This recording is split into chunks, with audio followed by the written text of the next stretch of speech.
I want to talk to you about perfectionism today because, as someone who cared a lot about the shade of lipstick I was wearing and what the plants in the background behind me were doing while filming this, I would say that this is a topic that is near and dear to my heart. But it's also something I have had to put so much work and self awareness into in order to be able to overcome my own limiting beliefs based around having to be perfect or feel like things around me are perfect. I consider myself to be a high achiever. I've got big goals and strong visions that require a lot of commitment and determination to pull off. But with having these strong visions, I have a hard time with settling for anything less than what looks like that, what looks like my end result.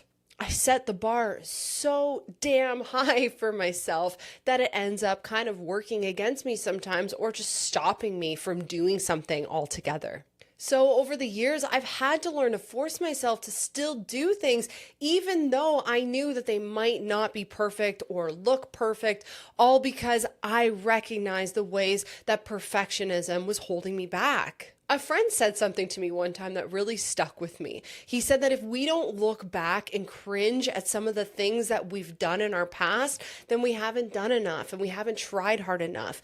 And I really like that. The message I took from that is that in playing it safe, we will never get anywhere. I have learned some lessons around perfectionism, and if you have ever stopped yourself from doing something because it just didn't feel perfect, then you're in the right place. If you've ever been afraid to make a mistake because you felt like it could damage your brand, then you're also in the right place. Or if you've wasted valuable hours making revisions instead of actually publishing content, then hey, I'm glad you have found me because I have some stories that I'm going to share with you today, and I want to leave you feeling empowered with new ways that you can also overcome perfectionism in your life and in your business. I want to start by sharing a story about a time where I didn't get after something because I didn't feel perfect. Now you're watching or listening to this right now and you think of me as a podcast host. Look at me, I'm a podcast host. It's what I'm doing right now. It's how I look. It's how I present myself. And I'm proud to say that I am an experienced podcast host who records and produces my own work and marketing content that goes along with all of my shows. It's something that I have put a lot of effort into, a lot of studying, and a lot of practice into. Many of these skills I actually learned while I was a broadcasting student in college and during my 10-year-long career in radio broadcasting and running an online music magazine where I would interview bands, create audio and video content. So from an outsider perspective, anyone who knew me, my friends and coworkers, they wouldn't have thought twice about me starting my own podcast because from the outside, it made sense. It was in alignment with the work that I was doing and the skills that I had.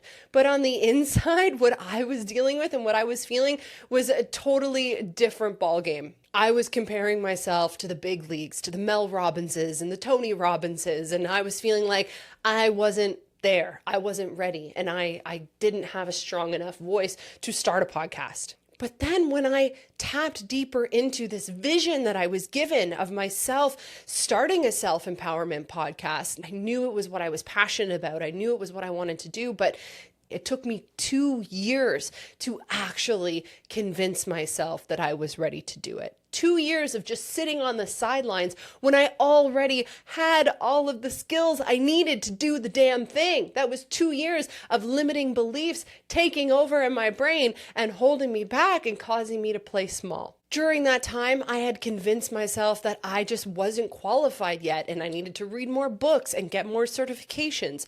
Don't get me wrong, some of that might have been true, but really all I was doing was just holding myself back for 2 years from getting after it and from learning and experimenting. That would have definitely put me further along than where I'm at now, because at the end of the day, what we need to do is we need to just take that first step. So finally, after redesigning the logo 500 times, I launched my first podcast in 2020. It was called Make Your Own Magic. It's now called Expand with Jeannie Crooks, and I totally recommend that you give it a listen. I just really share a lot of what I've been going through, the lessons that I've been learning, and ways that we can continue to empower ourselves. It's a bit different from this podcast. This podcast, I'm speaking directly to entrepreneurs and those who are wanting to make their entrepreneurial dreams their reality. When I listen back to that older podcast, that Make Your Own Magic podcast, those older episodes, I do cringe. I really do. But guess what? I wouldn't be here talking to you today, and I wouldn't have gotten clients that I've been able to get and opportunities that I've been able to get if I hadn't have just started in the first place. And now I'm really proud of the content that I put out there and the way that it works its magic in the universe and makes a difference in people's lives. I think podcasting is an incredibly valuable marketing tool. And if you're sitting on the fence about doing it, reach out to me, because I would be so happy to guide you through it and empower you with the skills and information that you need to succeed. Because there's always just something that we know deep within us that we're supposed to be doing, that calling towards our purpose or that vision we have of how we can help people. But getting there isn't always easy. And I don't think that there's ever going to be a moment where you're going to have this thought that says, okay, I am totally qualified now. I'm totally ready to do this. Let's go. I think that we just have to find that courage deep within us to take that first step, to do things that don't look perfect, to be a little bit messy about it, and to just go for it. Because that's when we really get that integrated learning and that practice and those hands-on skills that come with it. I knew podcasting was for me. There was no doubt about it. All of the signs and things that decisions I had made in my life were leading up to this moment and have been guiding me towards this. I have already been arming myself with all of the skills and information I need. And I think once we know that something is for us, we really just have to go towards it and to choose it. And that doesn't always have to be a big step. Maybe it just means you start by listening to a podcast on podcasting, listening to things that are teaching you what it is that you need to do, or finding a mentor or somebody who can help you who's already there. Before you know it, you'll get to launch your first episode or put out your first offer, do that big thing that you can look back on later on and cringe about. But of course, if you really are certain that this isn't your season and you're not ready to launch it yet, I did have some other factors going on in my life. I had just had a baby and I just didn't have that confidence within me yet, then just still start. If you know that that's your goal and what you're wanting to work up towards, then just start making yourself feel prepared. Do things that can bring your confidence. So for me, building my confidence meant reading more books. That did help me. It gave me more things to talk about, more insights to share, but also just working on me and starting to love myself. Being in front of a camera is really hard. Public speaking is really hard. There's a lot of fears that come around that. There's so many times where I've watched back videos later on and I've torn myself apart or been really hard on myself about it. But I think that the biggest thing we need to do is just put ourselves out there in the first place and just take any step towards it that we possibly can. Because at the end of the day, just thinking or talking about doing the thing isn't actually doing the damn thing. So let's just take whatever steps we can take now to do the damn thing. And seriously, if you don't cringe later when you're looking back, then it means that you still haven't grown enough. It means you've got more work to do, because the cringy moments only happen when we expand beyond what we knew to be possible for ourselves then. So get outside your comfort zone. I think another way that imperfection can hold us back is when we are afraid of making a mistake for the fear of damaging our brand. A while back, I interviewed for a director of marketing job. And when I was sitting in this interview asking the VP of marketing about their current email marketing strategy, he told me that they had an email list of over 150,000 people, but they did not send out any emails because they were afraid of annoying people and messing it up.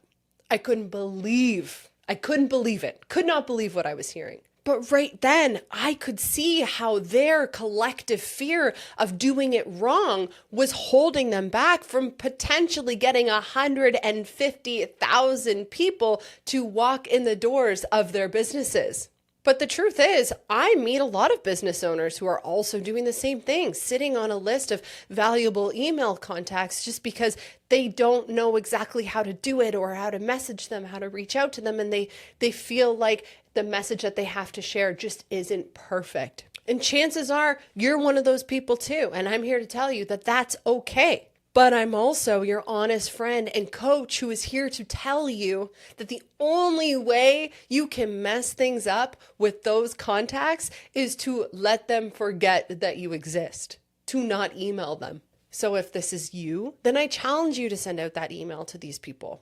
Check in with them, tell them what you've been up to, ask them what they've been up to, and most importantly, provide them with something that they will find valuable. Give them advice, a discount, some information, a recipe, or a list of things. Just give them something that will make them happy that they opened your email. And I hope that you can also just do an inventory of your life and of your business and see all the ways that you have been holding yourself back because you're afraid of messing something up. I think another common way that perfectionism can hold us back is when we spend more time revising the small details of a product or content we want to post instead of actually just sharing the damn thing. We know what types of content we want to share, but we still find ourselves feeling frozen when it's time to start recording a video or writing a post caption because we feel we just haven't perfected what we want to say yet. We get caught up in comparing ourselves with what everyone else is doing, and we lose touch with our own mission and what it is that we want to accomplish. And I feel like this is the main cause of death for so many creative messages that haven't been shared in this world yet. So how do we overcome this and empower ourselves to break free from these limiting beliefs that tell us that we have to be perfect or that our content has to be perfect? Because let's be real, we are far from perfect. And the people that we're following and comparing ourselves to who we think are perfect, they're not perfect either. And I think that the solution lies in our mindset, and we have to shift that. We can do this by asking ourselves, what is the underlying fear that's stopping us from doing the thing right now? For me, it was judgment. I've spent so many years being afraid of what people might think. But the deeper that I dive into that, the more I'm able to tear it apart because I recognize that living authentically is only ever going to work out in my favor. Telling the truth is only ever going to work out in your favor. Even if some people unfollow you or some people don't like what you have to say, well, guess what? Those weren't your people. So the more authentic we can be, the more we're going to align ourselves with the people who want what we have to say.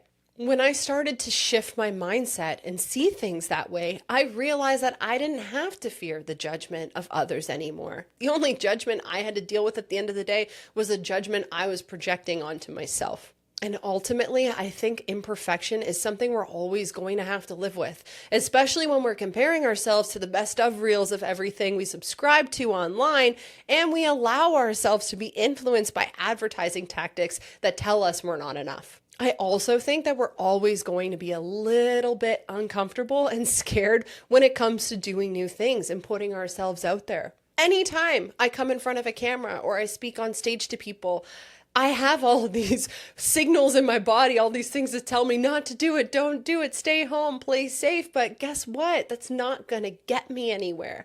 I know that I'm supposed to be doing this work, and I just focus on that. I don't let the emotions take over. I let my actions and my goals decide. At the end of the day, our human brains just want to be loved and accepted by our tribe so that we can survive and not be thrown to the wolves. But if we let our need to be perfect take over, then we start to give in to deeper psychological factors that are at play and trying to hold us back. We need to give ourselves that same compassion and encouragement that we would give one of our best friends. And if putting yourself out there gets you closer to accomplishing your goals, then you need to do it and just stop being afraid of what other people will think about it. Because at the end of the day, the people that you can serve and the ones who are going to support you aren't looking at you to be perfect. They just want what you have to give, and they will be pretty accepting of all the ways that you're going to provide them with it. There's a quote by Maya Angelou that says, people will never remember what you said, but they will always remember how you made them feel. I want you to remember that the next time that you can't decide on the right font for your graphic, or you feel like your words might be a little bit all over the place so you don't share something. Instead, just focus on getting your message across and giving value to those who need you. Those people who are judging your stuff, you know, those ones that you fear who are going to try to cancel you, they aren't the people that you're speaking to. They're actually just made up in your imagination and your limiting beliefs that are trying to keep you small. And the ones who are judging others the hardest in the real world, they're the ones who are just judging themselves the hardest at the end of the day. And they're definitely not the ones who are going after it. So I hope these words help you today. Let me know how you're making changes in your life and your business. I want to hear your feedback. Send me a message in response to this episode on social media. Share your work with me. Tell me how you're overcoming your limiting beliefs and stepping further into your entrepreneurial power, because your stories inspire me too. And if this helped you in any way, please give me a like, a subscribe, or just send all the stars my way wherever you are consuming this episode. I get notified when you do this, and it truly lights me up and is that fuel that keeps me going. I believe in you, and I believe that you are enough, and I believe that you are worthy. This is your time to smash your limiting beliefs around having to be perfect so that you can start taking real steps towards making your dreams your reality. This is only the beginning for us. I'll see you again soon.